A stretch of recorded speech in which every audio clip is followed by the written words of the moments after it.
김현경의 생생경제. 안녕하세요. 김윤경입니다. 이번 주 저희 YTN 라디오 생생경제 개편을 맞았죠. 그래서 개편 특집으로 힘내라 대한민국 살아라 경제 시리즈를 진행을 하고 있습니다. 정말 힘내면 좋겠다라는 생각이 드는데 봄 개편과 함께 경제에도 좀 좋은 소식들이 들려오는 것 같습니다. 삼성전자 영업이익이 6조 원에 육박하고 있다라는 소식을 다시 한번 확인을 했고요. 또 부동산 시장에도 어느 정도 훈풍이 불고 있다라는 얘기도 들려옵니다. 근데 잠깐 눈을 돌려보면요, 여전히 힘든 곳이 많습니다. 자영업자, 소상공인 분들 그런데요. 퇴직 이후에 아무래도 자영업이 쉬우니까 진입을 하게 됐는데 결국 빚에 쪼들려서 폐업하는 일이 속출하고 있습니다. 간판을 내리는 그런 곳들이 상당히 많은데 자영업 대출이 또 3년 사이에 35조 원이나 늘었다고 하니까 더욱더 걱정입니다. 잘 돼야 되겠죠? 그래서 오늘 개편 특집 힘내라 대한민국 살아라 경제는요. 세 번째 시간 자영업 소상공인들의 이야기를 들어보려고 합니다. 4부에서 소상공인 협회장 연결해서 잘 살기 위한 방법, 상생의 방법을 고민을 해보도록 하겠습니다. 우리나라 IT 강국이라고 하죠. 나날이 발전하고 있는 정보통신 기술, 우리나라 IT 기술 어디까지 왔고 또 가장 중요한 소프트웨어 개발, 어떤 노력이 필요한지 2부에서는 정보통신기술진흥센터장을 모시고 자세한 얘기 나눠보도록 하겠습니다. 김윤경의 생생경제 1부 시작합니다.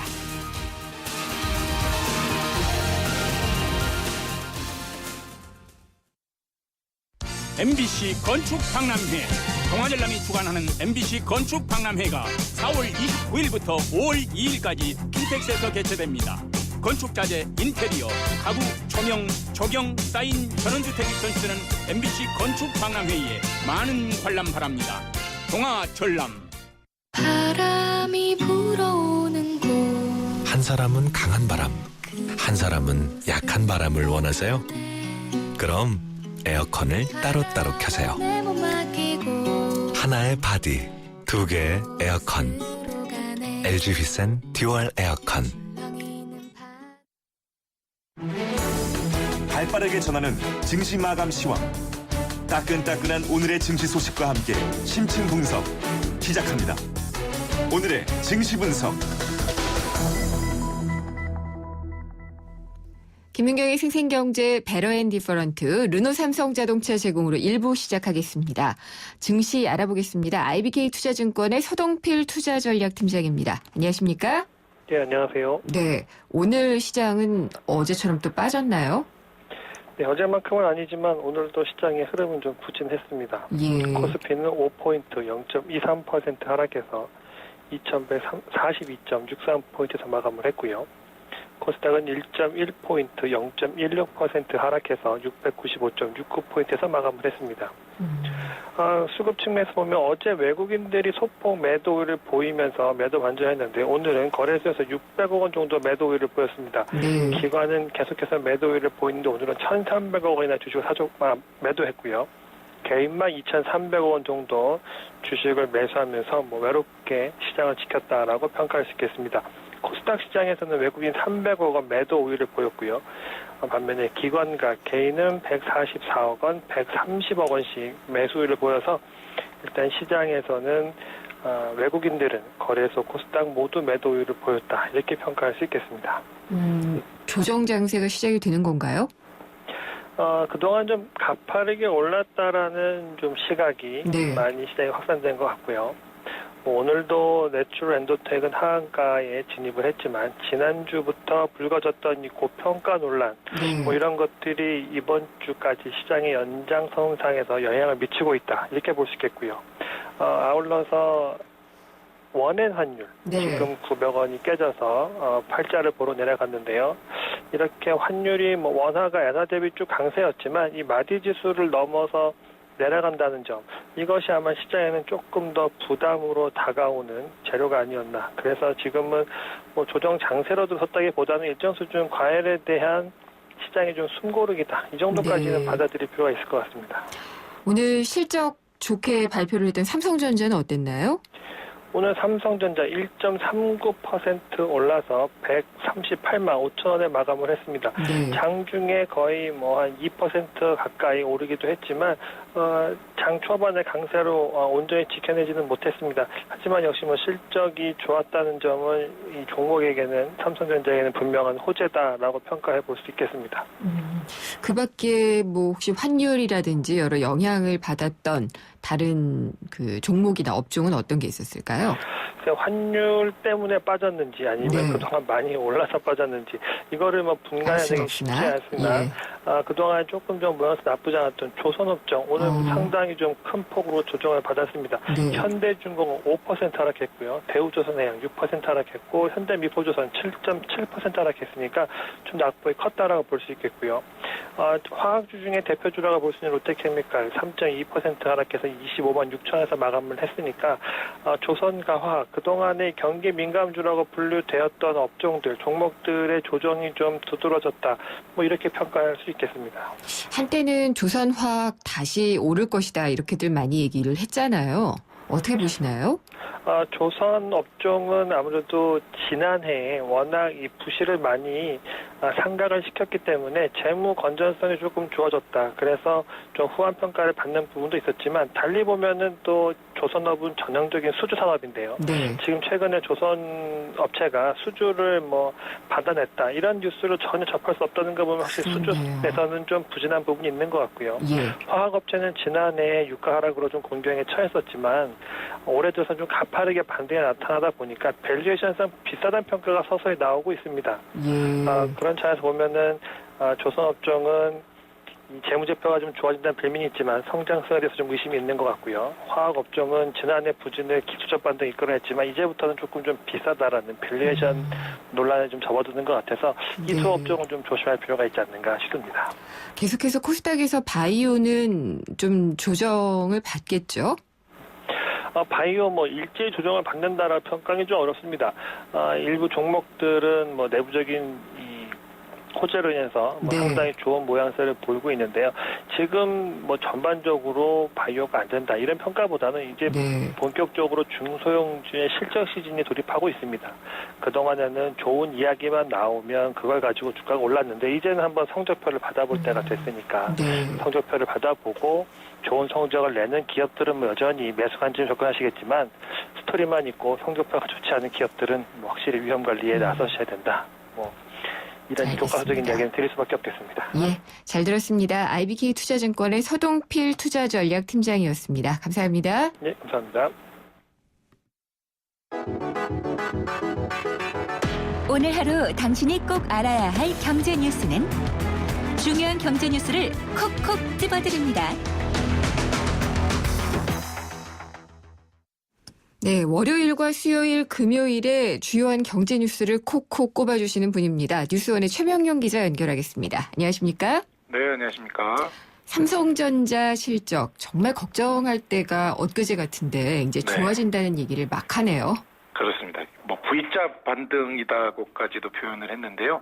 오늘 이제 1분기 실적을 발표를 했는데 네. 꽤 괜찮은 성적표를 내놨습니다. 그 1분기 연결 기준 영업이익이 5조 9,793억 원. 작년 1분기 8조 5천억 원을 냈던 거하고 비교하면 많이 줄었는데 네. 작년 4분기, 그러니까 직전 분기죠. 5조 2,883억 원을 기록했던 것에 비하면 13% 정도 늘어난 수치입니다. 스마트폰이 잘 팔렸나요? 그렇습니다. 잘 팔렸다기보다 비용 네. 관리를 잘했다라는 효과가 더 컸고요. 네. 아시다시피 작년 하반기부터 스마트폰이 부진하면서 실적이 좀 둔화됐었는데 그랬잖아요. 1분기에 새로운 스마트폰을 내놓지 않고도 이익을 반등했다는 것에서 좀 바닥을 확인한 것이다. 이런 의미를 부여하고 있습니다. 그렇군요. 네. 그러면은 매출하고 순이익하고 지금 순이익은 아까 5조 어느 정도 영업이익이 1,700억 원 영업이익이 그렇고요. 그렇고요.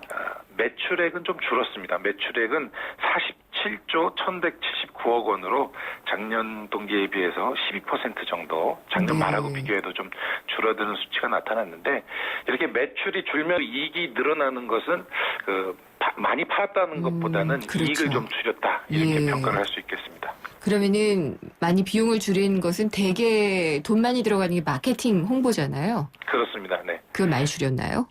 말씀드린 것처럼 이 스마트폰 신작이 내놓은 게 별로 없었거든요. 네. 그러니까 마케팅 비용을 그만큼 줄였고요. 또 인건비를 뭐 동결한다는 얘기도 있었고 구조조정을 한다는 얘기도 있었고 이런 비용 요인에서 조금 많이 줄어든 게 이익을 올리는데 도움이 된 것 같습니다. 2분기에는 어떻게들 전망을 하고 있나요? 삼성전자를 크게 나누면 반도체 사업을 하는 부분이 하나 있고, 그다음에 스마트폰, 그다음에 가전과 테레비 이렇게 사업부를 세 개로 나눌 수가 있는데요. 이 반도체 부분이 1분기에도 좋았고 2분기에도 당분간 좋을 것으로 예상이 됩니다. 네. 그리고 스마트폰 부분이 조금 문제였는데 최근에 내놓은 갤럭시 S6가 꽤 잘 팔리고 있다고 하는 소식이 있습니다. 그래서 2분기 이후에는 반도체도 좋고 스마트폰도 좋고 그래서 쌍두마차 체제로 이익이 좀 많이 늘어날 것이다 이렇게 예상을 하고 있습니다. 그렇군요. 오늘 LG전자도 같이 실적을 발표했네요. 그렇습니다. 뭐 공교롭게 같은 날 발표를 했는데요. 네. 뭐 비슷한 패턴을 보였습니다. 이게 뭐 LG전자가 요새 좀 반도체 부분도 없고 스마트폰 시장에서는 3위로 내려앉은 와중이어서 그렇게 삼성전자하고 비교할 만한 숫자는 아닌데 1분기 영업이익은 3,052억 원으로 전년 동기 4,787억 원에 비해서는 36% 감소했지만 작년 4분기와 비교하면 한 10.9% 늘어난 네. 수치를 보였습니다. 그렇군요. 여기에는 반도체가 없고요. 그렇죠? 반도체는 스마트폰과 없고요. 가전이 LG전자의 주 사업이 되죠. 거기에 TV 부분까지 이렇게 있는데요. 네. 가전 쪽은 꽤 괜찮게 계속 하고 있고 TV 부분에서 조금 부진했던 것으로 그렇게 나타납니다. 그렇군요. 네. 삼성전자와 LG전자가 또 이 세탁기 가지고 싸움 벌였던 것도 다 접고 이런 그렇죠. 소송 같은 거 취한 것도 나름의 비용을 아끼는 데 도움이 되지 않을까라는 생각이 들기도 하네요. 그런 부분도 분명히 있을 겁니다. 네. 그러니까 두 회사가 가전 라이벌이라고 불리는데 예. 이제 싸움은 그만하고 이익을 잘 내서 예. 목격제에 보탬이 되면 좋겠습니다. 그러게요. 이 금호그룹 중심 계열사죠. 금호산업 매각이 무산이 됐네요. 네, 그렇습니다. 이게 좀 어제 저녁 때 일어난 일이어서 네. 오늘은 조금 늦은 감이 있는데 그래도 좀 한국 경제에는 좀 큰 영향을 주는 뉴스여서 말씀을 드릴까 합니다. 네. 금호산업은 과거에 금호그룹이 대우건설을 인수하면서 차입금을 많이 떠안아서 이 부실이 늘어나면서 은행에 경영권이 지금 넘어가 있습니다. 채권단 공동관리로 산업은행 등 채권단이 57.5%의 지분을 보유하고 있는데요. 어제 저녁에 이것을 사갈 사람을 이제 모집을 했는데 네. 호반건설이라는 그 중견 건설사가 단독으로 입찰을 했습니다.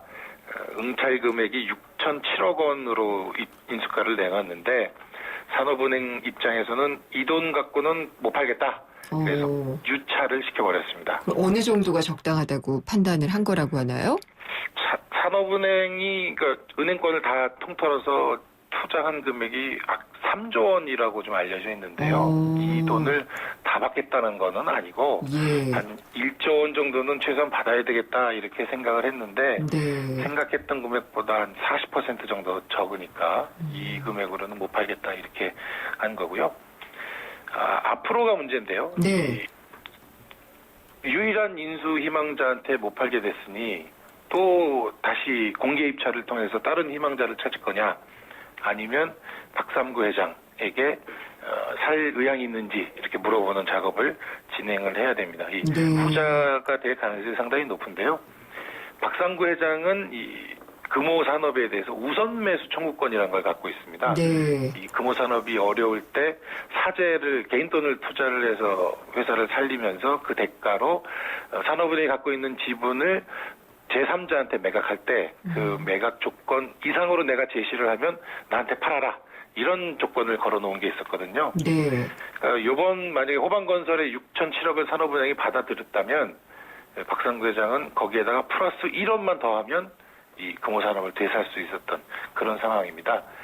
요 계약이 지금 무산이 됐기 때문에 산업은행 입장에서는 박상구 회장한테 찾아가서 얼마 정도를 낼 수 있느냐 예. 개별 협상을 통해서 매각을 진행할 수 있는 거죠. 그거를 언제까지 결정을 해야 되나요? 박삼구 회장이요? 그 시한은 지금 뭐 산업은행이랑 수의 계약으로 넘어가게 되면 그 시한은 조정을 할 수 있는데 네. 늦어도 뭐 몇 개월 내에는 이런 작업을 진행하지 않을까 싶습니다. 네, 이 순서로 가는 게 지금은 유력해 보이는 거죠. 상당히 유력해 보입니다. 근데 자금력이 있을까요? 뭐 자기 돈만 갖고 하는 건 아니고요. 이런 예. 그 큰 빅딜에는 대부분 은행들이 끼어서 예. 자금을 조달을 하거든요.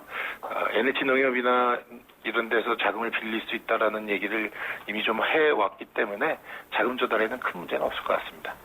알겠습니다. 지금 금리가 많이 내렸잖아요. 시중은행 금리가 이제는 뭐 거의 1%대로 내려온 게 다 통상적인 것 같군요. 그렇습니다. 이게 기준금리 3월 달에 1.75%로 내려가면서 은행들이 다 예금 금리를 내렸기 때문에 뭐 예견된 상황이라고 볼 텐데요. 네. 한국은행이 3월 예금 금리에 대한 통계를 발표를 했는데 그 예금 금리가 1.92%를 기록했다고 나왔습니다. 사상 그렇군요. 최저치입니다. 예, 어디다 돈 넣어도 이자 받긴 참 어려운 시절이 된 것 같습니다. 오늘 네, 말씀 잘 들었습니다. 감사합니다. 네, 고맙습니다. 뉴스원의 최명용 기자였습니다. 장그래, 왜 그래? 아직도 안 풀립니다. 헛개수 몰라? 모르니까 가르쳐 주실 수 있잖아요. 100% 국산 헛개수를 챙겨! 그 다음날 갈증 해소엔 컨디션이 만든 신의 한 수. 컨디션 헛개수. 갈증이 그냥 확 풀리네? 오늘도 챙길까요? 산책을 갔습니다. 남편은 강바람을 즐겼고 아이들은 노느라 신이 났습니다. 그리고 나는 여유롭게 쇼핑을 했습니다. 가까이서 즐기는 진짜 프리미엄 쇼핑. 현대백화점이 만든 현대 프리미엄 아울렛 김포점. 바리스타 공유의 초간단 카누 레시피 공유. 카누 싱글샷을 만든 후 따뜻한 우유를 부어주면 부드러운 카누 라떼 완성. 카누라면 어떻게 즐겨도 맛있으니까. 세상에서 가장 작은 카페 카누. 카누 홈페이지에서 더 많은 레시피와 만나세요. 생생경제 일부 함께 하셨고요. 우리나라 IT 강국이라고 합니다. 근데 떠오르는 것은 그냥 뭐 스마트폰 같은 하드웨어가 많죠. 소프트웨어 쪽은 상당히 부진한 경우가 많이 있는데요. 이 개발을 위해서 많은 노력을 기울이고 있는 단체입니다. 정보통신기술진흥센터가 있는데요. 2부에서 센터장님을 직접 모시고요. 자세한 얘기를 나눠보도록 하겠습니다.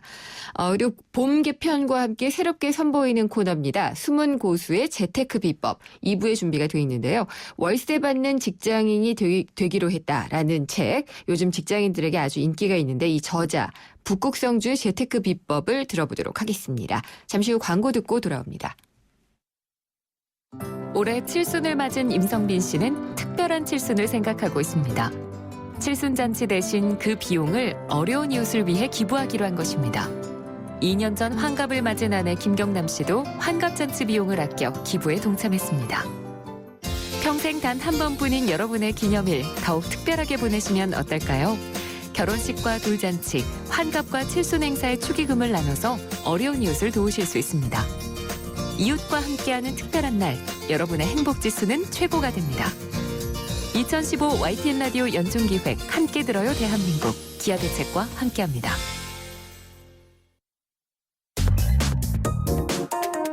우리 경제의 민낯을 한꺼풀 벗겨보는 경제 뉴스. 경제를 위한 새로운 시각. 김윤경의 생생경제.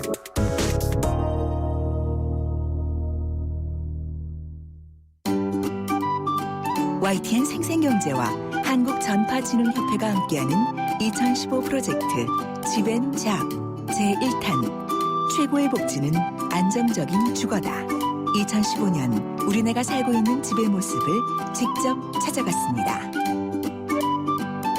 집앤잡 경매가 진행되고 있는 법원에 나와 있습니다.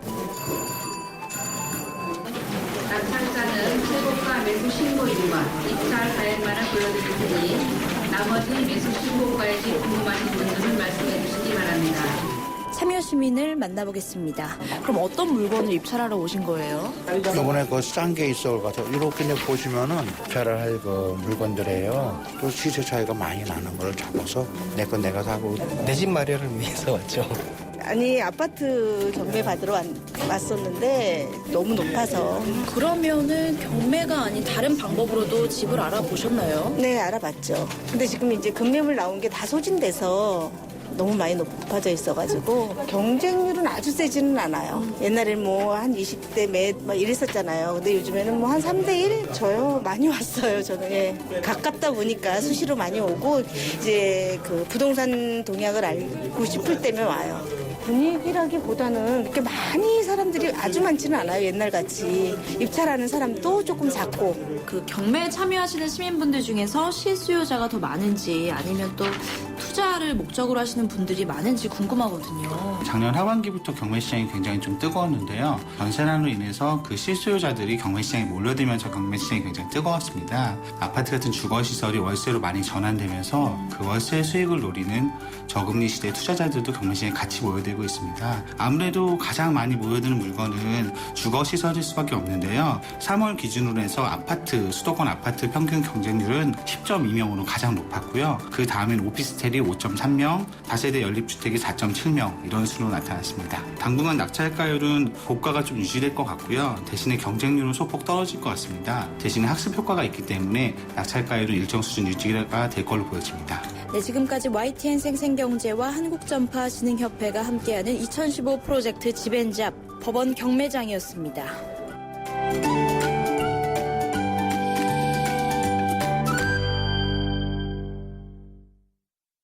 손으로 세상을 만나고 배우는 우리 아이. 하지만 세균에 노출돼 있죠. 손 먼저 씻어야지. 일반 비누보다 세균을 더 효과적으로 제거할 수 있어 새로 나온 데톨 포밍 핸드워시를 사용해요. 데톨의 풍부한 거품으로 유해 세균을 99.9% 제거해 아이의 건강을 지켜줍니다. 데톨이 지켜줍니다. 바람이 불어오는 곳. 전기료가 걱정이라면 에어컨을 끄세요. 2개 중에 하나만. 바람에 내 몸 맡기고 하나의 바디, 2개의 에어컨. LG 휘센 듀얼 에어컨. 논란이 되고 있는 경제 이슈를 파헤치는 생생포커스. 논란의 쟁점은? 예, 오늘의 인터뷰는요. 세계가 주목하는 소프트웨어 산업, 우리가 해야 할 준비는 무엇일까라는 주제로 인터뷰를 해보려고 합니다. 어렵게 발걸음을 하셨는데 이상홍 정보통신기술진흥센터장 모셨습니다. 안녕하십니까? 예, 반갑습니다. 대전에서 오셔서 먼 거리를 오셨는데 비가 좀 오긴 오는데 오늘 네. 중요한 일이라고 생각하고 열심히 달려왔습니다. 감사합니다. 근데 이게 정보통신기술이라고 하면은 우리 굉장히 중요하다라는 것은 알고 그렇죠. 있는데 지금은 이게 트렌드가 무엇일까 또 근간은 무엇일까 이런 것들이 상당히 좀 궁금하거든요. 네. 근데 최근에 이제 IT와 관련해서는 발전하는 만큼 역작용이 좀 나타나고 있잖아요. 뭐 보안의 문제라든지. 네. 센터장님은 어떤 게 지금 우리 IT 산업의 좀 우려가 가장 크다라고 보시는지요? 사실은 이제 우리가 IT 강국이라는 얘기를 많이 듣고 네. 있지만 실제 기술 변화를 제대로 대응하고 있는가 하는 문제는 아직은 조금 퀘스천이다 이런 생각이 듭니다. 대국이 아니란 말씀은 아니시죠? 네, 대국은 맞지만 예. 우리가 하드웨어 쪽은 대국이라고 할 수 있는데 지금 이제 세상이 소프트웨어 쪽으로 계속 변해가고 있는데 과연 그렇죠. 소프트웨어에서도 우리가 대국인가 예. 하는 쪽은 모자라지 않는가 하는 게 이제 제 생각이고 아마 우리 쪽 IT 전문가들이 다 그렇게 생각하는 게 아닌가 하는 생각입니다. 그러면은 하드웨어 쪽은 뭐 그냥 의심할 여지 없이 대국인데 우리 소프트웨어 산업의 위치 이런 거를 좀 이렇게 한마디로 정의를 해주신다면은 어디쯤 와 있나요? 예를 들어 소프트 산업 같으면 하드웨어 쪽은 이제 휴대폰이나 디스플레이나 반도체 쪽은 아마 다 세계 1위 수준일 겁니다. 근데 네. 소프트웨어 쪽은 시장 점유율을 보면 세계 1위 정도밖에 되지 않고 1% 정도밖에 되지 않습니다. 그러면은 순위 굉장히 낮을 것 같은데요? 많이 낮습니다. 아마 뭐 예. 10위보다 훨씬 더 뒤쪽에 있을 걸로 생각이 됩니다. 그렇군요. 예. 근데 왜 우리가 그럼 소프트웨어는 이렇게 좀 뒤졌을까요? 이제 일단은 지금까지 커오는 과정에서 네. 이제 하드웨어 중심으로 쭉 커왔기 때문이고 하드웨어 인프라들이 이제 이 정도 됐으면 앞으로 이제 소프트웨어 쪽으로 그 관심을 기울이고 해 나간다면 이쪽도 네. 역시 그 IT 강국의 면모를 소프트웨어 쪽도 따라갈 수 있지 않겠는가 하는 거 이제 과정이라고 그렇게 볼 수 있을 것 같습니다. 네, 그렇군요. 그러니까 최근에 그 미국의 시사주간지 유명한 걸 봤더니요. 올해를 이끌 기술의 어떤 트렌드로 소프트웨어라고 얘기를 했더라고요. 그러니까 정말 중요하다라는 맞습니다. 것은 다시 한 번 더 강조를 할 수밖에 없는데 산업에서 소프트웨어가 차지하는 부분, 그러니까 소프트웨어의 의미 이런 것들을 어떻게 정리를 해 주시겠어요? 소프트웨어는 이제 기본적으로 그 자체로 이제 기능을 풍부하게 하는 기능도 있지만 최근에는 다른 산업 예를 들어서 뭐 그 자동차라든가 조선이라든가 에너지 이런 쪽 합하면서 소위 융합이죠. 융합 통해서 새로운 부가가치 창출하는 게 더 큰 그 소프트웨어의 가치다 이렇게 보통 보는 게 일반적인 것 같고요. 네. 그리고 소프트웨어를 우리 이제 살면서 소프트웨어가 떨어져서 살기는 어렵다 하는 게 이제 아마 모두 다 느끼는 그런 생각일 것 같아요. 예를 들어서 우리가 아침에 일어날 때 그 듣는 알람 그것도 역시 앱으로 듣고 있죠. 소프트폰에. 예. 그다음에 또 뭐 자동차 내비게이션 마찬가지고 그다음에 또 퇴근하다가 맛집 검색한다 이런 것도 전부 이제 소프트웨어로 그렇죠. 우리가 예. 받는 혜택이다 이렇게 볼 수 있을 것 같습니다. 그래서 그 우리 삶이 소프트웨어하고 굉장히 가까워지고 있기는 한데 그쪽에서 국제 경쟁력을 갖추기에는 아직 모자라는 게 아닌가 하는 그런 생각이 들고 네. 또 최근에 그런 말도 있어요. 그 자동차가 뭐로 달린다고 생각하십니까? 저는 자동차 이제 컴퓨터라는 걸 잘 알고 있습니다. 알았네요. 그러니까 예. 예전에는 자동차를 이제 가솔린, 석유로 달린다 이렇게 얘기하지만 요즘 그렇죠. 이미 석유가 아니고 자동차는 소프트웨어로 달린다. 그렇죠. 이렇게 할 만큼 소프트웨어 중요성이 커지고 있고요. 그러면 결국은 지금 이제 자동차 산업의 선두주자, 예를 들어 현대자동차나 아니면 기아자동차의 경쟁 상대는 일본의 도요타, 닛산 아닙니다. 네. 소프트웨어 기업, 애플 아니면 구글 같은 무인 자동차를 만드는 그 소프트웨어 기업들이 자동차 산업의 그 경쟁자가 될 거다. 그만큼 이제 소프트웨어 쪽에 그 시장이 커지고는 있는데 우리는 아직 그 소프트웨어 경쟁력을 키워낼 소프트웨어 인재 특별히 인재 확보하는 데는 아직도 소홀한 게 아닌가 하는 그런 염려가 있습니다. 그러면 이 초대 정보통신기술진흥센터장인 이상홍 센터장님이 가장 역점을 두는 것도 이 소프트웨어 교육과 산업의 육성이겠군요. 예, 맞습니다. 예. 그 다른 분야하고 달리 소프트웨어는 결국은 사람 장사입니다. 사람 장사. 네. 소프트웨어 능력을 가진 사람을 얼마나 많이 확보하느냐가 결국은 핵심이고 경쟁력이기 때문에 그 인재를 어떻게 확보하느냐, 어떻게 키우느냐 이게 이제 가장 큰 힘이 아닌가, 중요한 일이 아닌가 이렇게 생각합니다. 작년인가요? 그래서 모든 초등학생과 중학생들한테 소프트웨어 코딩을 가르친다. 그래서 저는 이것도 사교육 시장이 열리겠구나. 막 이런 식으로 좀, 안 좋게 받아들였었는데요. 그게 사실 이게 괜찮은 정책인가요? 저는 어떤가요? 이제 바른 방향이다. 왜냐하면 이제 소프트웨어를 코딩을 가르친다는 개념보다는 그 과정을 통해서 초등학교 학생들이 논리적인 사고나 데이터를 분석하는 그런 능력을 키워주는 그런 과정이기 때문에 지금은 예전처럼 이제 뭐 직접적인 코딩을 가르치는 그런 형태의 소프트웨어 교육은 아니고 지금 말씀드린 것처럼 논리적인 사고를 키워주는 컴퓨터로 생각하는 띵킹 그런 쪽이라고 보시는 게 맞을 겁니다. 그런 머리를 논리적으로 만들어주는 그런 의미에서는 이제 그 가능하면 빠른 시기 일찍이 학생들한테 이제 소프트웨어 교육 마인드를 심어주는 건 필요하다고 생각합니다. 그렇군요. 그리고 외국 같은 경우에는 어때요? 그럼 어린아이들부터 가르치나요? 영국 같은 경우는 이제 작년부터 이미 그 컴퓨터 과정이 우리 일반적으로 얘기하는 영어, 수학, 과학 이런 것처럼 교과 과정에 이미 들어가서 필수 과목으로 지금 들어가 있고요. 또 예를 들어 이스라엘이 이제 소프트웨어 굉장히 강국이죠. 그렇죠. 그런데 이스라엘 같은 경우는 이미 뭐 거의 20년 전에 소프트웨어 과목이 이제 교육 과정에 포함이 됐고 또 수준도 고등학교 수준에 우리나라 대학교 그 컴퓨터 공학 전공하는 사람들이 이수할 수준을 이미 고등학교 때 다 이수를 합니다. 그러면은 그러니까, 저희랑 차이가 많이 벌어지겠네요. 그렇기 때문에 거기 이제 이스라엘에서 나온 그 소프트웨어 엔지니어들이 지금 이제 저기 뭐 실리콘밸리나 이런 쪽에서 이제 활약을 하고 새로운 창업을 하고 새로운 소프트웨어 산업을 일으키고 있다. 그렇게 보실 수 있을 것 같아요. 맞아요. 그런 것들이 참 중요한데 그래서 이 정보통신기술진흥센터에서 소프트웨어 마에스트로 과정이라는 것을 운영하고 계시다고 제가 들었어요. 예, 맞습니다. 마에스트로 굉장히 좋은 것 같은데 어떻게 하면 길러지는 건가요? 소프트웨어 마에스트로입니다. 마에스트로. 그러니까 네, 명지휘자. 명지휘자. 예, 명지휘자.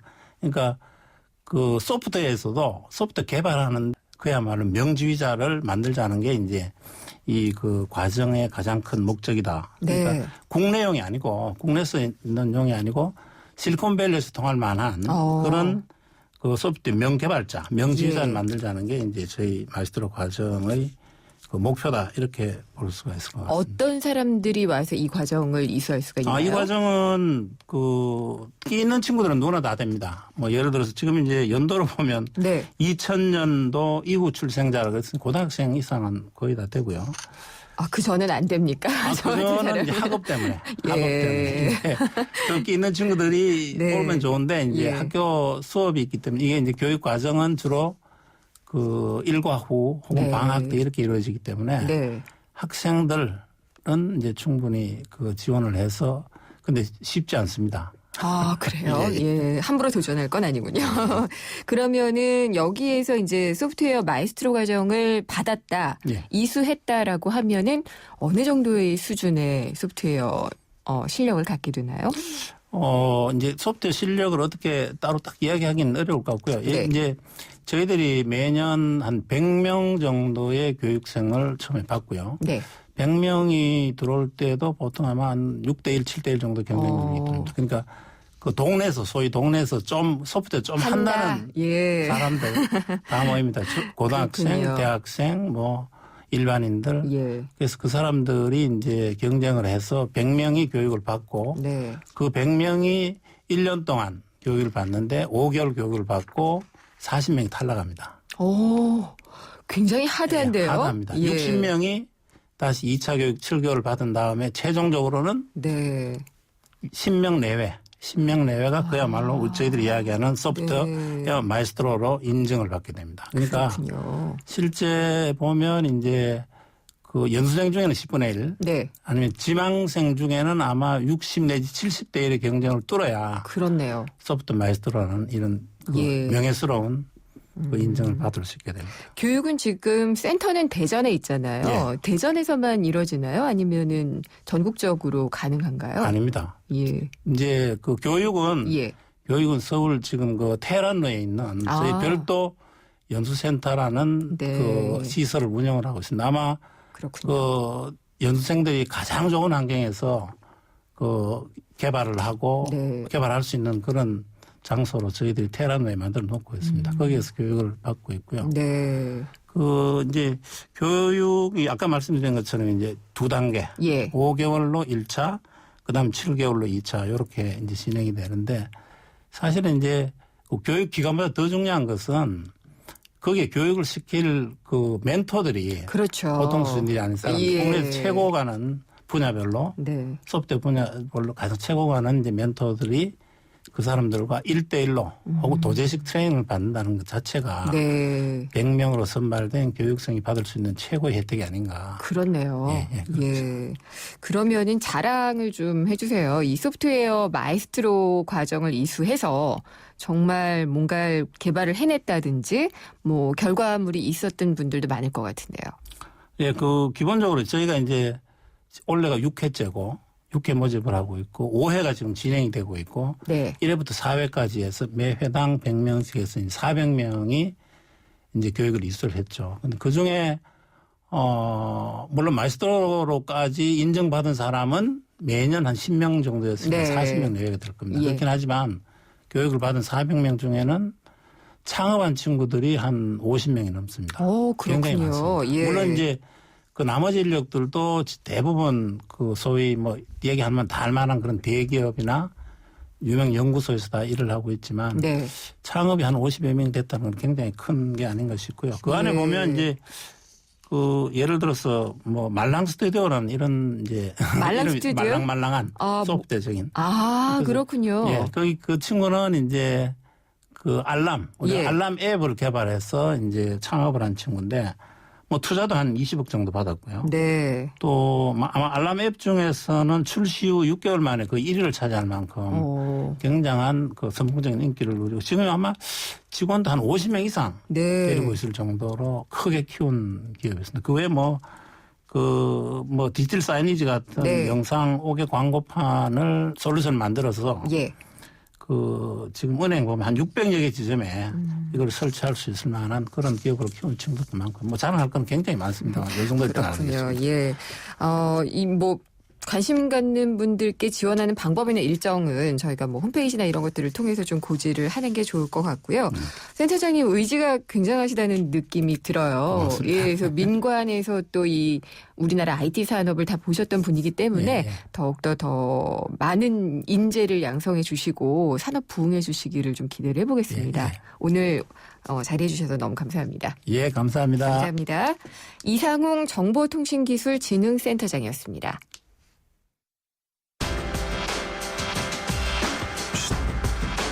숨은 재테크 고수에게 듣는다. 누구도 알려주지 않은 숨은 고수들의 직구 토크. 김윤경의 생생경제 2부 함께하고 계십니다. 그러네요. 이 알려지지 않은 숨은 재테크 고수들의 비법을 심층적으로 알려드리는 코너라서 그런 것 같습니다. 숨은 고수들의 재테크, 이번 봄 개편과 함께 저희가 새롭게 선보인 코너인데요. 첫 고수로 저희가 한번 인터뷰를 했는데 더 얘기를 자세히 듣고 싶다, 꼭 다시 모셔달라, 이런 열화와 같은 요청이 있어서 이분을 다시 모셨습니다. 바로 월세 받는 직장인이 되기로 했다라는 책의 저자고요. 닉네임 북극성주로 잘 알려진 오은석 씨입니다. 근데 오은석 씨 그럼 잘 모르겠고 북극성주 그러면 그분 하고 고개를 끄덕끄덕 하시는 분이 있을 것 같아요. 그래서 그냥 북극성주님으로 칭하도록 하겠습니다. 그래서 앞으로 4주 동안 북극성주의 월급쟁이를 위한 경매 재테크 비법을 하나씩 배워보려고 하는데요. 전화 연결했습니다. 북극성주님 안녕하십니까? 네, 안녕하세요. 네, 얼마 안 된 것 같아요. 인터뷰하고 뵌지요. 네, 그렇죠? 그런 것 같습니다. 잘 지내셨나요? 예, 전 잘 지냈습니다. 그동안 그러면은 돈도 더 많이 버셨나요? 돈을 더 많이 벌기 위해서 열심히 현장을 또 뛰어다니고 있습니다. 바쁘실 것 같아요. 경매 시장이 워낙 뜨거워서요. 네, 요즘은 또 예전과 좀 달리 저희가 입찰장 분위기도 굉장히 많이 뜨거워지고 있는 상황이고 좀 더 낙찰가율도 많이 올라가고 있는 상황이어가지고 네. 그러다 보니까 더 정신없고 그런 것 같아요. 그래도 고수는 여러 가지의 비법이 있을 것 같은데요. 청취자분들이 지금 아마도 이렇게 귀를 쫑긋하고 계실 것 같은데 고수의 첫 번째 비법 어떤 걸 들려주시겠어요? 네, 이제 오늘 제가 알려드릴 첫 번째 비법은 바로 이제 무피 투자 전략입니다. 무피요? 무피가 뭐예요? 이제 무피 투자는 이제 무는 이제 한자로 없을 무이고요. 네. 피는 FE를 의미합니다.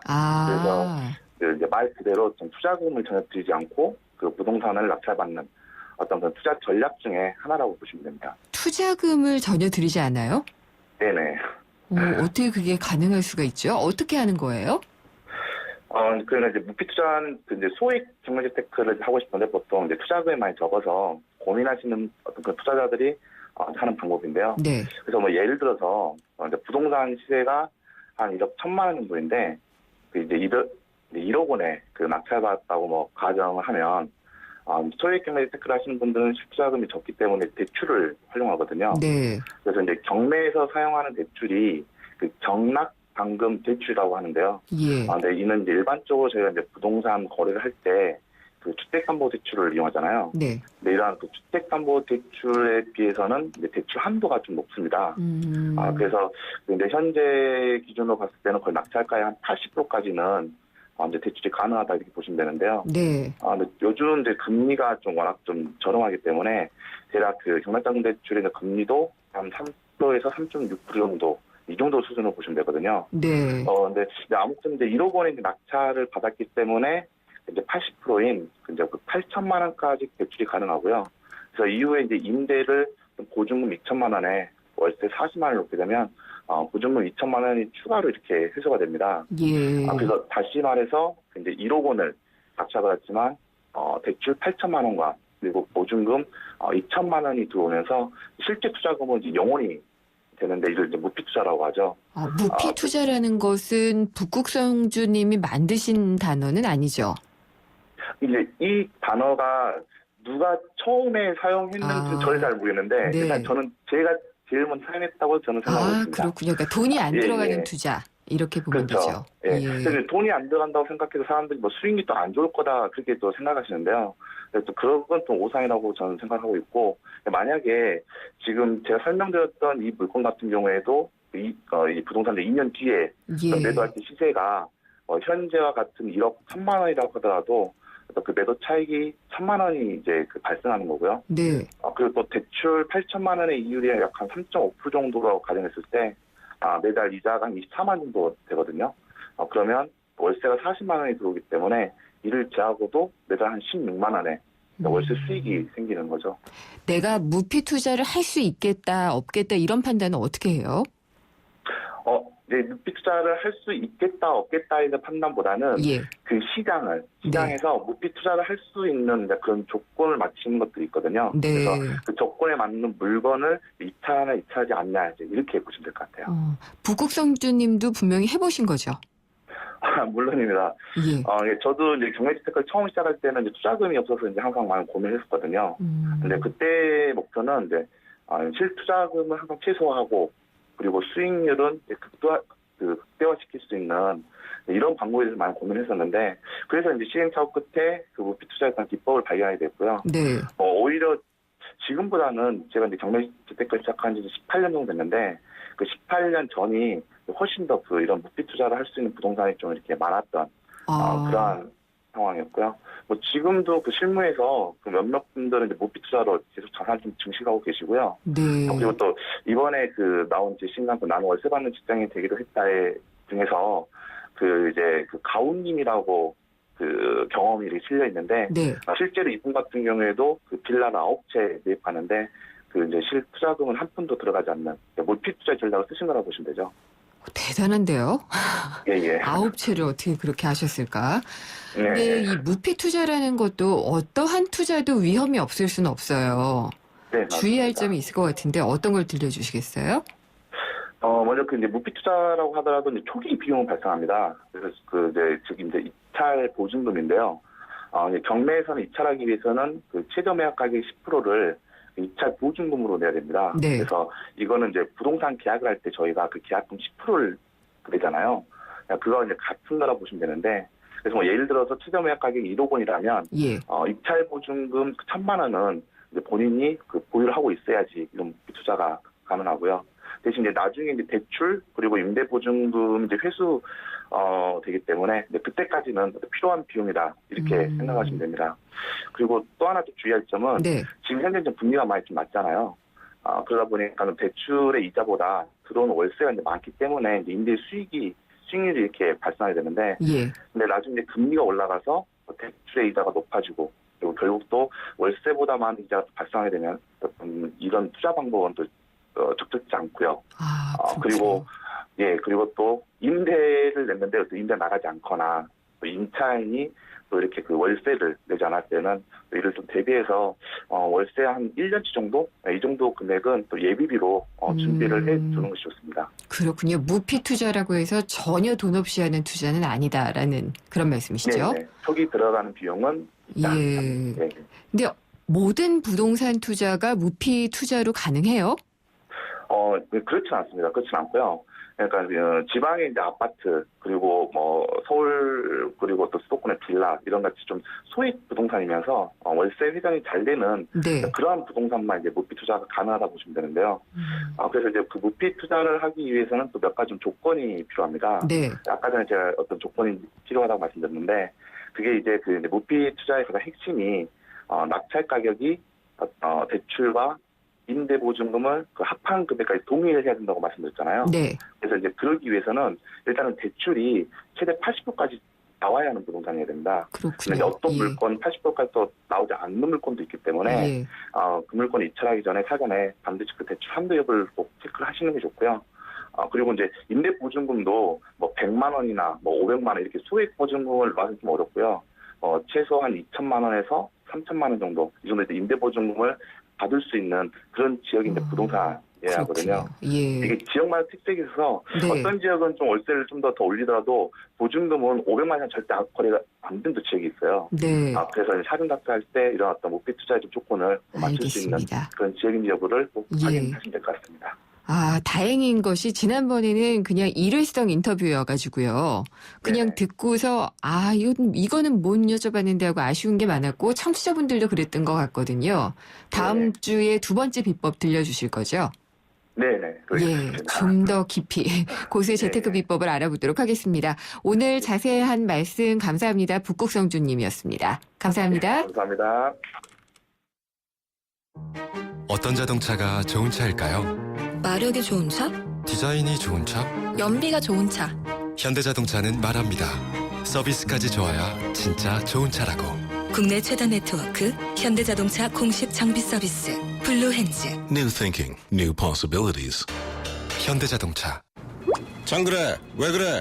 아직도 안 풀립니다. 헛개수 몰라? 모르니까 가르쳐 주실 수 있잖아요. 100% 국산 헛개수를 챙겨.